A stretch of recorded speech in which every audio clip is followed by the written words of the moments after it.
Hi, I'm sitting here on the banks of the Kunini River. Behind me is Angola, in front of me Namibia, and I've just had the most fantastic holiday. In fact, it wasn't so much a holiday as an adventure, which started off in Windhoek.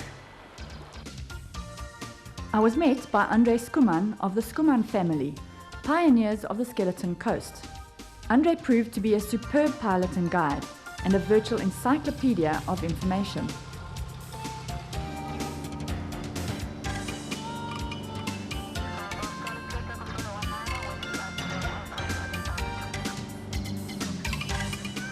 Soon we left the greenery of Windhoek behind and headed for the well-known Gamsberg Observatory.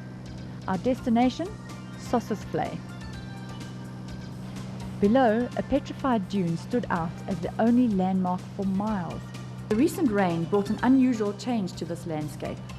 To see pools of water scattered across the normally dry desert wilderness of Sossusvlei was a wonderful experience. Andre landed in what seemed to me like the middle of nowhere, so that we could explore the area on foot. The dunes surrounding Sossusvlei are said to be among the highest in the world.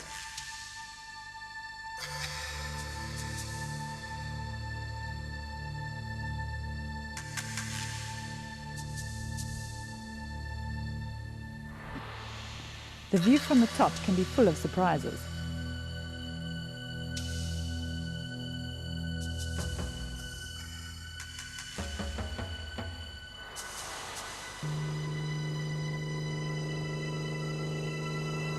We headed back to the Cessna 210, escorted by 2 airport attendants, and I looked down, appreciating the fact that I was on a high-wing aircraft, ideal for taking photographs.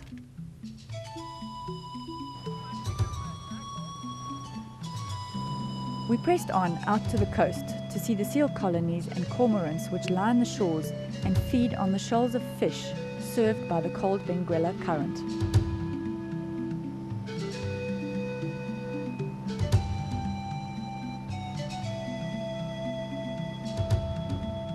The Atlantic Ocean is known to have wreaked havoc along the coast, and there was many a shipwreck tossed on the beach to prove it.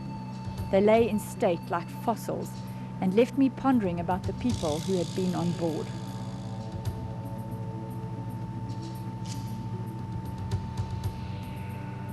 A flock of flamingos escorted us in to Swakopmund. We met the rest of our group, a family from the UK, whose company we enjoyed for the rest of the trip.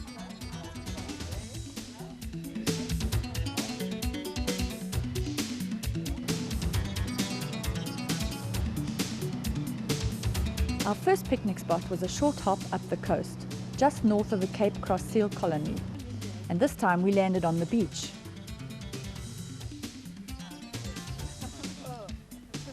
A light lunch of salads and cold meats was served literally on the wing, with a good view of the last metallic remains of the wreck of the Winston. The rusty cogs were a photographer's delight.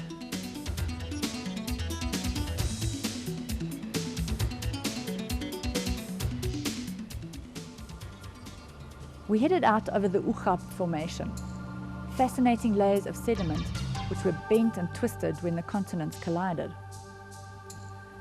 There are no words to describe the vastness of this area, and Andre, like the rest of the Schoeman family, spent his childhood here and has developed a vast knowledge of every aspect of this fascinating landscape. As Andre spoke, I began to appreciate the tenacity of life in the desert, where nature capitalizes on every opportunity wrested from the elements. The welwitschia plant flourishes on the moisture brought in by the fog, which rolls in from the coast each evening. Other interesting plants were the dollar bush and the elephant foot.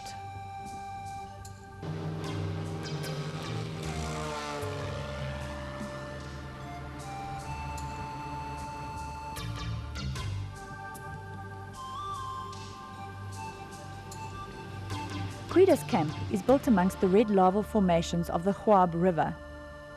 The red gravels contrasted starkly with the green lining of the riverine oasis. The accommodation in all the camps was neat, clean and comfortable, and the showers remarkably effective.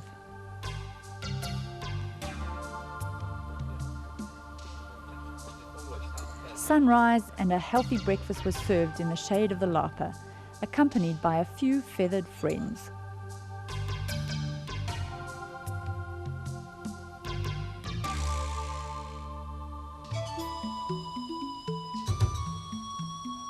A short walk into the hills behind the camp once again unfolded more of the history of the area, the story of the Khoisan people and the caves in which they sheltered, the delicate blends of ochre, blood and plant juices that they used to do their rock art, especially when one considers the limited materials at their disposal.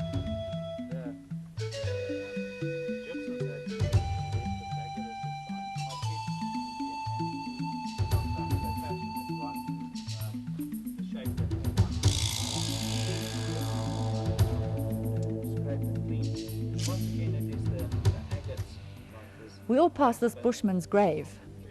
Adding a rock to the mound guarantees us the blessing of our ancestors as we travel on our way. We crossed the Huab River by Land Rover to see the astonishing rock formations known as the organ pipes. To geologists, the volcanic activity of the past is laid bare in the craggy, steel-like shards.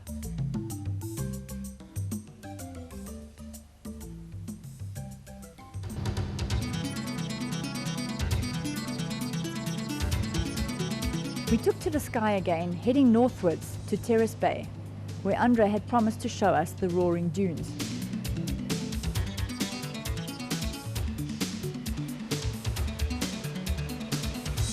We wandered along the rocky beach collecting pretty stones amongst the skeletons of seals and sharks, while Andre and John refueled the aircraft.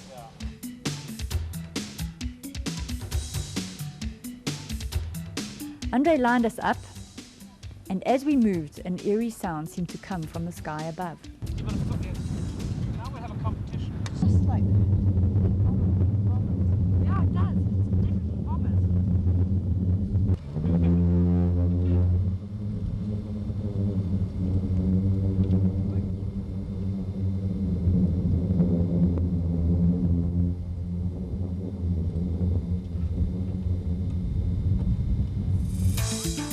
A close inspection of the dune revealed a kaleidoscope of colors. Garnets, unique to this area.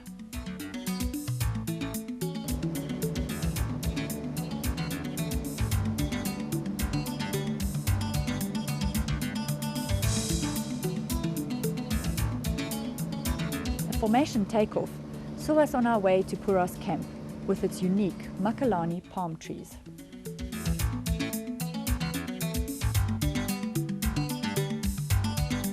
Next morning, we enjoyed another sumptuous breakfast on the banks of the Hurusip River.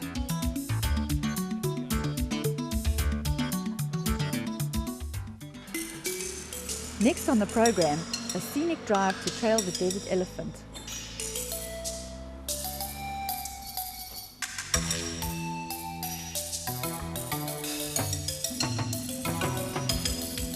About an hour from camp, we come across the elephant spoor. The dung was still fresh. We were in luck.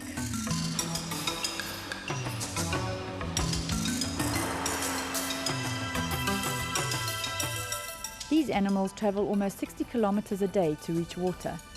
They're the same species as the other elephant of Africa, but have adapted to survive the conditions of the Keuka veld. As we flew further and further north, I was struck once again with the enormity and isolation of the desert. We landed on this vast, wide open plain and headed by Land Rover to the next picnic spot, the only shade for miles under an ancient rock shelter.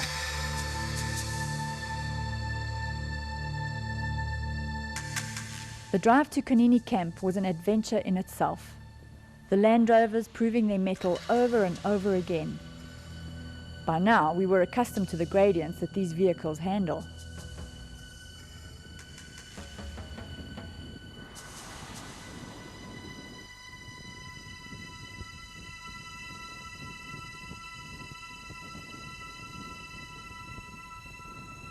Ever aware of conservation issues, John and Andre were careful to stick to the soft sand, leaving the harder gravels, which take centuries to recover, undisturbed wherever possible.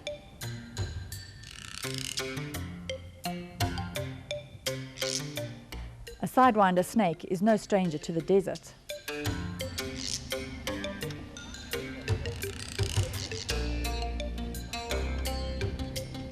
While we struggled to get our Land Rover out of the sand, a black-backed jackal viewed us with suspicion.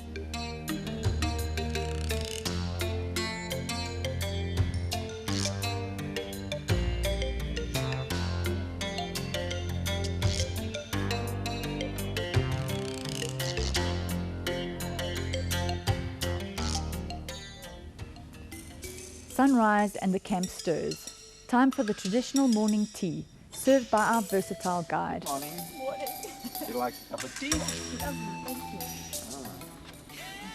A visit to a nearby Himba settlement was one of the highlights of the tour. As Western civilization encroaches, a symbiotic relationship has developed between Skeleton Coast safaris and the Himba. They are nomads and farm goats and supplement their diet with veld food and water from the Kunene River. The Kunene River forms the northern border of Namibia and is also its only perennial river, a literal oasis which draws to its banks many species of birds and animals.